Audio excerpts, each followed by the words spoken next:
ETF index mutual funds నేర్చుకుని stock మార్కెట్లో రాణించాలనుకుంటున్నారా? వెంటనే ఈ నెంబర్కి కాల్ చేయండి. అమ్మ కంటే కూతురునే కనాలి. ఇవన్నీ నిజంగా చాలా బాగుంటుంది చాలా కదా. బాగుంటాయి నిజంగా ఆడపిల్ల ఇంట్లో ఉంటే ఆ కళనే వేరమ్మ. తిరుగుతూ ఉంటే అవును. అసలు నిజంగా అంటారు చూడు, లక్ష్మీదేవి ఇంట్లో ఉన్నట్టు ఉంటుంది అని, అందుకు అంత పోలుస్తారు.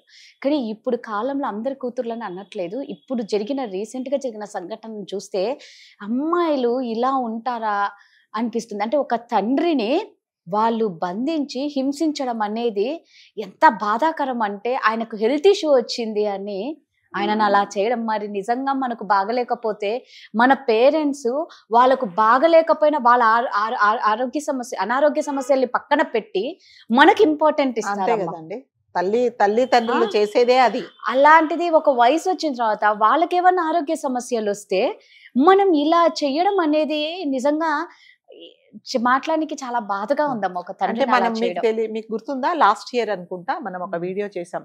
ఒక అట్లానే రిటైర్డ్ ఒక బ్యాంక్ మేనేజర్ ఎవరూ లేకుండా దిక్కు లేకుండా చనిపోతే వాళ్ళకు ఫోన్ చేస్తే ఆమె అనేది, నన్ను డిస్టర్బ్ చేయకండి, మీరు వీలైతే మీరు ఖననం చేయండి, నన్ను డిస్టర్బ్ చేయకండి, నాకు రావడానికి వీలు లేదు అని చెప్పింది అనమాట ఆ కూతురు. అట్లాగే మీకు మనం చేసాం ఒక వీడియో. సో అంటే ఎలా అయిపోయారంటే, తల్లి తండ్రి అంటే ఇప్పుడు ఏమంటున్నారంటే, రాధగారు అందరు పిల్లలు కాదు, నేను మళ్ళీ చెప్తున్నా, కన్నావు, ఇది నీ బాధ్యత, నువ్వు కంపల్సరీగా మమ్మల్ని చూడాలి, మేము నిన్ను చూస్తాము అనేది ఎక్కడ లేదు, కాబట్టి ఏం ఎక్స్పెక్ట్ చేయకు అనేది కడరాకండిగా చెప్తున్నారు. అంటే ఇప్పుడు ఈ సంఘటన కూడా విజయవాడలో మాచవరం దగ్గర జరిగిందండి. అతను ఒక ఆటో డ్రైవరు, ఇద్దరు అమ్మాయిలు కదా అనేసి అతనికి అమ్మాయిలు అంటే చాలా ఇష్టము, చాలా అల్లారు ముద్దుగా పెంచాడు వాళ్ళని. పెంచిన తర్వాత పెళ్లిళ్ళు కూడా చేశాడు వాళ్ళకి. తర్వాత అనారోగ్య సమస్యల వల్ల వాళ్ళ ఆవిడే చనిపోయింది పాపం. చనిపోతే అతను ఒంటరి వాడైపోయాడు. నేను మళ్ళీ చెప్తున్నా, ఎప్పుడైనా సరే భార్యాభర్తలలో భర్త పోతే భార్య ఏ రకంగా బతుకుతుంది, ఓకే, అదే భార్య పోతే భర్త బతకడం అనేది అంటే అతను చాలా కుంగిపోతాడండి. అది ఎటువంటి సపోర్ట్ ఉండదు అతనికి. అంటే అనుక్షణం భార్య గుర్తొస్తుంది. అతను సర్వైవ్ అవ్వడం మాత్రం చాలా కష్టము. అట్లాగే ఇతని విషయంలో జరిగింది. ఇంకా ఆటో నడపడం మానేశాడు. అంటే ఆటోమేటిక్గా అతనికి కొన్ని ఆరోగ్య సమస్యలు వచ్చాయి. తర్వాత కొంచెం మతిమరుపు వచ్చింది అతనికి, ఎందుకంటే భార్య లేదు, ఇద్దరు కూతుర్లకు పెళ్లి చేసి వెళ్ళిపోయాడు, ఆటో నడపడం కూడా ఆపేశాడు. సో ఎప్పుడైతే మీకు మానసికంగా కుంగిపోతారో, శారీరకంగా కూడా మనకు ఆటోమేటిక్గా డౌన్ అయిపోతారు. చాలా ఆరోగ్య సమస్యలు వచ్చాయి అతనికి. అప్పుడు ఏం చేశారంటే, వీళ్ళు ఈ పిల్లలు ఇద్దరు ఆడపిల్లలు ఏం చేస్తారు, తీసుకెళ్ళి ఒక ఓల్డ్ ఏజ్ హోమ్లో వేసేసారు అతన్ని. తండ్రి కదా, మా కోసం ఒక ఆటో నడిపి ఇవాళ మమ్మల్ని పరిస్థితి తీసుకొచ్చి సొసైటీలో ఒక మంచి స్థానంలో మమ్మల్ని నిలబెట్టారు అని ఏమాత్రం లేకుండా, ఆమె చనిపోగానే, తల్లి చనిపోగానే వీళ్ళు ఆ ఇల్లులో ఏదైతే ఉందో ఆ ఇంట్లో ఉండే సామాన్లతో సహా ఇద్దరు అక్క చెల్లెళ్ళు పంచుకున్నారు. అతన్ని తీసుకెళ్ళి ఒక దీంట్లో వేశారు, ఓల్డ్ ఏజ్ హోమ్లో. ఆ ఓల్డ్ ఏజ్ హోమ్లో అంటే అది అక్కడ డబ్బులు పే చేస్తూనే ఉండాలి, అది ఫ్రీ కాదు. సో కొన్ని రోజుల తర్వాత వాళ్ళు డబ్బులు పే చేయటం మానేశారు. వాళ్ళు అన్నారు, మేము చూసుకోలేము, మేబీ వాళ్ళకు కూడా పాపం ఆ డబ్బులు వస్తేనే నడిపించే పరిస్థితి ఏమో, ఇంటికి పంపించేశారు. ఇంటికి పంపించిన తర్వాత వీళ్ళు ఏం చేస్తారంటే, జనరల్గా ఏం చేస్తారండి, ఓల్డ్ ఏజ్ హోమ్లో లేరు కదా, అమ్మ నాన్న నా దగ్గరుండు, లేకపోతే అక్క దగ్గరుండు కొన్ని రోజులు అని జనరల్గా అంటారు. అనడానికి బదులుగా తీసుకెళ్ళి ఒక ఇంట్లో వేసేసారు అతనికి. వేసేసి ఏం చేశారంటే, తింటే ఇతను టాయిలెట్కి వెళ్తాడు, తింటే ఇతను ఇంకొకటికి వెళ్తాడు, ఇతనికి చూసే ఎవరం చూడమనేసి తిండి పెట్టడం కూడా మానేశారు అతన్ని. సో దాదాపు అతనికి ఒంటి మీద ఒక నూలు పోగు లేకుండా కూడా తయారయ్యాడు. ఒక కిటికీ దగ్గర నిల్చొని, గ్రిల్ దగ్గర నిల్చొని దీన స్థితిలో ఇలా చూస్తున్నాడు. అంటే నిజంగా అతనికి హెల్త్ సమస్యలు ఉన్నాయనుకోండి, మందులు ఇచ్చి తగ్గించవచ్చు.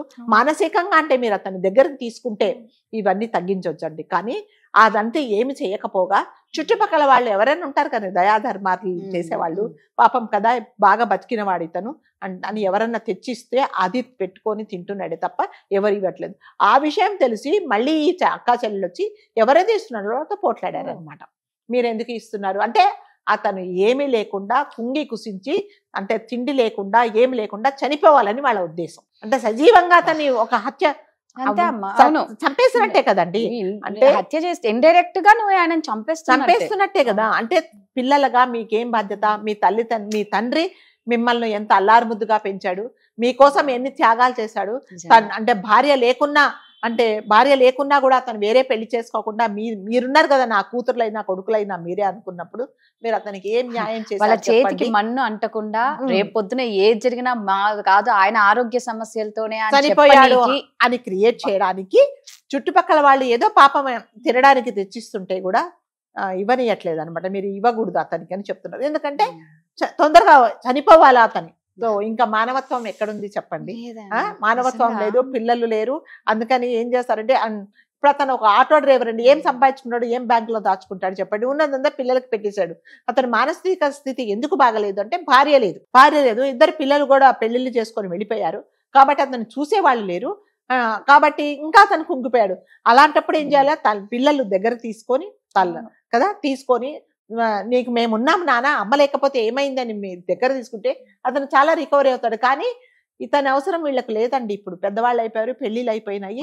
తో తండ్రి ఉన్నా లేకపోయినా ఒకటే కదా, ఉన్నా లేకపోయినా భారంగా ఫీల్ అవుతున్నారు కదా. ఇప్పుడు అంటారు కదా, ఒక పశువు ఏదైనా ఒక ఆవును అది పాలిచ్చేదాకా ఉంచుకొని తీసుకెళ్లి స్లాటర్ హౌస్ కి ఇచ్చేస్తున్నారు. ఎందుకు ఇస్తున్నారు? దీనివల్ల ఉపయోగం లేదు, మీరు దాన్ని చంపేస్తారో ఏం చేస్తారో చేయండి అన్నట్టుగా ఇతన్ని ఉన్నన్ని రోజులు అతని దగ్గర నుంచి వీళ్ళు అన్ని లాభాలు పొంది ఒక లైఫ్ లో ఒక సెటిల్ అయిపోయిన తర్వాత ఇవాళ అతన్ని వదిలేశారు అంటే ఈ సమాజం ఎటుపోతున్నది, మనుషులలో మానవత్వం ఎటుపోతున్నది అనేది ఎవరికి వాళ్ళు ప్రశ్నించుకోవాల్సిన ఇదేనండి. నిజంగా కొంతమంది ఆడబిడ్డలు నిజంగా పేదరికంలో పుట్టిన మనం వీడియోలు కూడా చేస్తాం. వాళ్ళు మంచి గవర్నమెంట్ జాబ్స్ కానీ ఒక మంచి పొజిషన్ లో ఉన్న వాళ్ళు ఉన్నారు, ఇలాంటి ఆడపిల్లలు కూడా ఉన్నారు నిజంగా. కానీ ఇది మాత్రం చాలా దారుణమైన విషయం. మీరు అన్నట్టు ఏంటంటే మానవత్వం అనేది నశించిపోతుంది. కాబట్టి ఆడపిల్లలు ఏంటంటే మా అమ్మకు నేను ఒక్కదాన్నే కూతుర్ని కాబట్టి నేను పెళ్లి చేసుకొని పోతే వచ్చేవాడు మా అమ్మని చూస్తాడో చూడో అని లైఫ్ లో సాక్రిఫైస్ చేసుకొని తల్లిదండ్రుల కోసము సాక్రిఫైస్ చేసి పెళ్లిళ్ళు చేసుకోకుండా మా నాన్న మా అమ్మ కోసమే నేను ఉన్నానే చాలా మంది అమ్మాయిలు కూడా ఉన్నారండి. అందులో ఇలాంటి వాళ్ళు కూడా ఉన్నారు కాబట్టి అది ఎవరికి వాళ్ళు ప్రశ్నించుకోవాల్సిందే అంతే. Thank you.